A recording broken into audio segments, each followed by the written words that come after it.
Hi കൂട്ടുകാരെ, എല്ലാവർക്കും നമസ്കാരം. ഇന്നത്തെ നമ്മുടെ വീഡിയോ വളരെ സിമ്പിളായിട്ട് തന്നെ തയ്യാറാക്കി കഴിക്കാൻ പറ്റിയ നല്ലൊരു ഹെൽത്തി ബ്രേക്ക്ഫാസ്റ്റ് റെസിപ്പിയാണ്. ഈ ഒരു റെസിപ്പി നമ്മൾ തയ്യാറാക്കി എടുക്കുന്നത് മുട്ട വെച്ചിട്ടാണ്. നമ്മുടെ വീട്ടിൽ നിത്യവും തയ്യാറാക്കുന്ന ഓംലേറ്റും പുൽസയും ഒക്കെ ഒന്ന് മാറ്റി വെച്ചതിന് ശേഷം ഇതുപോലൊരു റെസിപ്പി നിങ്ങൾ എല്ലാവരും തയ്യാറാക്കി നോക്കണേ. നമ്മുടെ കുഞ്ഞുങ്ങൾക്കും മുതിർന്നവർക്കും ഒരുപോലെ തന്നെ ഇഷ്ടമായ നല്ലൊരു സ്വാദാണ്. ഈ ഒരു ബ്രേക്ക്ഫാസ്റ്റ് റെസിപ്പിയുടെ ഒപ്പം സെർവ് ചെയ്യാനായിട്ട് നമുക്ക് ടോസ്റ്റഡ് ബ്രെഡ് ഉപയോഗിക്കാവുന്നതാണ്. അപ്പോൾ എങ്ങനെയാണ് വളരെ ഹെൽത്തി ആയിട്ടും എളുപ്പത്തിലും തയ്യാറാക്കാൻ പറ്റുന്ന നല്ലൊരു ഹെൽത്തി ബ്രേക്ക്ഫാസ്റ്റ് റെസിപ്പി തയ്യാറാക്കുന്നതെന്ന് നമുക്ക് വീഡിയോയിൽ കണ്ടു നോക്കാം.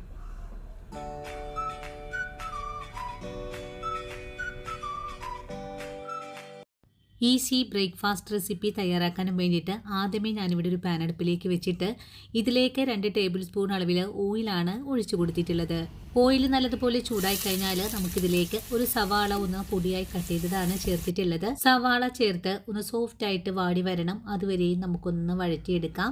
ഇനി ഇതിലേക്ക് ആവശ്യത്തിനുള്ള ഉപ്പ് കൂടി ചേർത്തിട്ട് വേണം ഒന്ന് വഴറ്റിയെടുക്കാനായിട്ടും. ഉപ്പും ചേർത്ത് കൊടുത്തിട്ട് വീണ്ടും നല്ലതുപോലെ ഒന്ന് ഇളക്കി യോജിപ്പിച്ചതിന് ശേഷം നമുക്കിതിലേക്ക് വന്ന ക്യാപ്സിക്കത്തിന്റെ ഒരു പകുതി ഭാഗം പൊടിയായി കട്ട് ചെയ്തത് ചേർക്കുന്നുണ്ട്.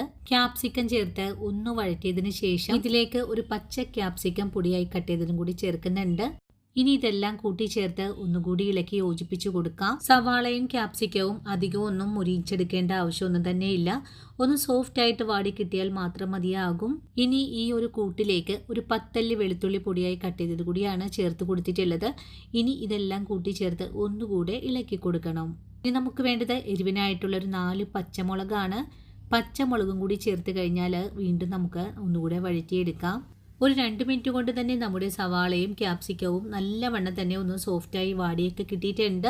ഇനി ഇതിലേക്ക് നമുക്ക് 2 തക്കാളി പൊടിയായി കട്ട് ചെയ്തതാണ് ചേർത്ത് കൊടുക്കേണ്ടത്. തക്കാളിയും ചേർത്ത് കൊടുത്തിട്ട് വീണ്ടും നല്ലതുപോലെ തന്നെ ഒന്ന് വഴറ്റിയെടുക്കാം. തക്കാളി നല്ല സോഫ്റ്റ് ആയിട്ട് വഴണ്ട് കിട്ടണം, അതുപോലെ തന്നെ ഇതിലുള്ള വെള്ളമയമൊക്കെ ഒന്ന് വറ്റിയും കിട്ടണം.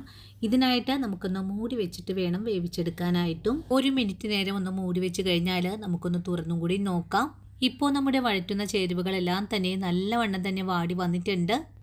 ഈ ഒരു പാകമായി കഴിഞ്ഞാൽ നമുക്കിതിലേക്ക് കുറച്ച് മസാലപ്പൊടികൾ കൂടെ ചേർത്ത് കൊടുക്കണം. ആദ്യമായിട്ട് ചേർക്കുന്നത് 1/4 ടീസ്പൂൺ അളവിൽ നല്ല ജീരകപ്പൊടിയാണ്. നല്ല ജീരകപ്പൊടിയുടെ ടേസ്റ്റ് ഇഷ്ടമല്ലെങ്കിൽ അത് ഒഴിവാക്കാവുന്നതാണ്.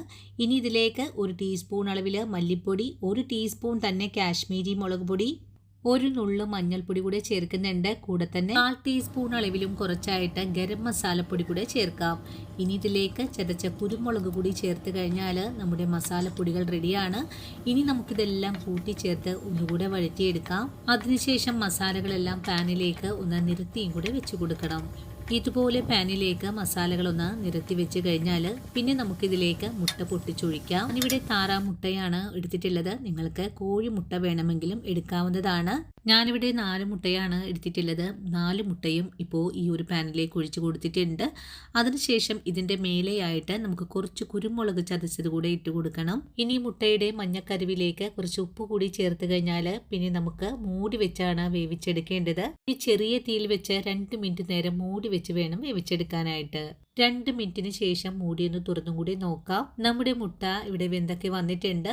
ഇനി ഇതിലേക്ക് കുറച്ച് മല്ലിയില കൂടെ ചേർത്ത് കഴിഞ്ഞാൽ വളരെ സിമ്പിളായിട്ട് തന്നെ തയ്യാറാക്കി എടുക്കാൻ പറ്റിയ നല്ലൊരു ഹെൽത്തി ബ്രേക്ക്ഫാസ്റ്റ് റെസിപ്പി ഇവിടെ റെഡിയാണ്. ഇനി നമുക്ക് ഈ മുട്ടയെ 4 ഭാഗങ്ങളാക്കി ഒന്ന് മാറ്റിയതിന് ശേഷം സെർവിങ് ഡിഷിലേക്ക് മാറ്റാവുന്നതാണ്. അപ്പോൾ ഇത്രയേ ഉള്ളൂ കൂട്ടുകാരെ നമ്മുടെ ഇന്നത്തെ വീഡിയോ.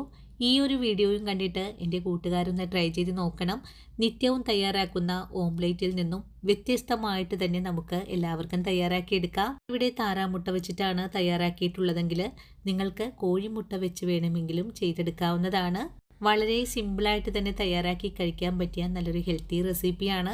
എല്ലാവരും നമ്മുടെ കുഞ്ഞുങ്ങൾക്കും മുതിർന്നവർക്കും ഉണ്ടാക്കി കൊടുക്കണേ. ഉണ്ടാക്കി നോക്കിയിട്ട് നിങ്ങളുടെ അഭിപ്രായം എന്താണെങ്കിലും കമൻസിലൂടെ അറിയിക്കാൻ മറക്കല്ലേ. ഇനിയും ഇതുപോലുള്ള നല്ല നല്ല റെസിപ്പിയൊക്കെ ആയിട്ട് ഞാൻ നാളെ ഓടിയെത്തുന്നതാണ്. അതുവരെയും വീഡിയോ കണ്ട് സപ്പോർട്ട് ചെയ്ത എൻ്റെ എല്ലാ കൂട്ടുകാരോടും ഇനിയും കാണാനിരിക്കുന്ന എൻ്റെ പ്രിയ കൂട്ടുകാരോടും ഒത്തിരി നന്ദി സ്നേഹമൊക്കെ അറിയിച്ചുകൊണ്ട് നാളെ രാവിലെ ഓടിയെത്താം. അതുവരെയും ഒത്തിരി സ്നേഹത്തോടെ വീണ്ടും കാണാം.